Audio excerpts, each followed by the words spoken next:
Hi good morning welcome to BVR TV official మిత్రులారా. నేను మీ BVR రావుని. మొత్తం మీద తెలంగాణ రాష్ట్రంలో మహిళలకు సీఎం రేవంత్ రెడ్డి ఒక తీపి కబురు అందించారు.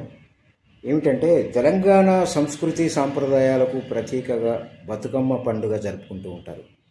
రాష్ట్రంలో ఈ పండుగకు ప్రత్యేకమైన ప్రాముఖ్యత ఉంది. అది మనందరికీ తెలుసు. ఎందుకంటే ఉమ్మడి తెలుగు రాష్ట్రం ఉన్నప్పటి నుంచి కూడా మనం చూస్తూనే ఉన్నాం.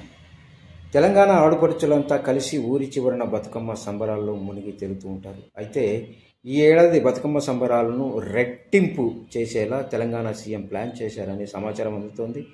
మహిళలకు ప్రభుత్వం తరఫున చెరిగిపోని కానుక ఇవ్వబోతున్నారట రేవంత్ రెడ్డి. గతంలో ఆడపడుచులకు బతుకమ్మ కానుక కింద చీరలు అందించేవాళ్ళు బీఆర్ఎస్ గవర్నమెంట్ ఉన్నప్పుడు. అయితే ఇప్పుడు వీటి స్థానంలో మరో కానుక కూడా రెడీ చేస్తున్నారట. రాష్ట్రంలో తెల్ల రేషన్ కార్డు కలిగి ఉన్న కుటుంబాల మహిళలకు ఏడాది 1 తులం సిల్వర్ కాయిన్ ఇవ్వాలని ప్రభుత్వం సన్నాహాలు చేస్తున్నట్టు సమాచారం అందుతోంది.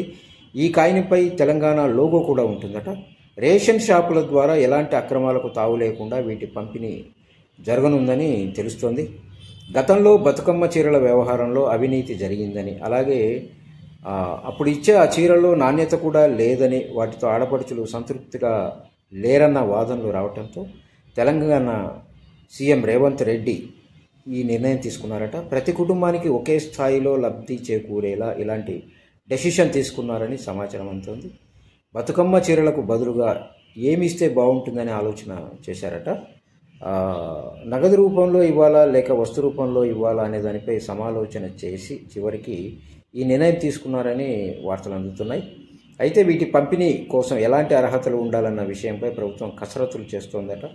మరోవైపు బతుకమ్మ పండుగ కానుకగా నేరుగా మహిళల అకౌంట్లోనే ఎంతో కొంత అమౌంట్ కూడా కొంత మొత్తాన్ని జమ చేసే అవకాశాలు కూడా ఉన్నాయనే వాదన కూడా వినిపిస్తోంది. మొత్తానికైతే అతి త్వరలో ఈ విషయంపై ప్రభుత్వం నుంచి కీలక ప్రకటన రానుందట. ఈ ప్రకటనతో మహిళలు ఖుషీ కావడం పక్కా అని అంటున్నాయి రాజకీయ వర్గాలు. మొత్తం మీద తెలంగాణ ఆడపడుచులందరికీ శుభాకాంక్షలు. ఇలాంటి పరిస్థితి మరి ఆంధ్రప్రదేశ్లో ఎప్పుడు వస్తుందో చూద్దాం. ఆంధ్రప్రదేశ్ మహిళల కోసం చంద్రబాబు నాయుడు ఏం చేస్తాడో అన్నది కూడా చూద్దాం. Thank you so much.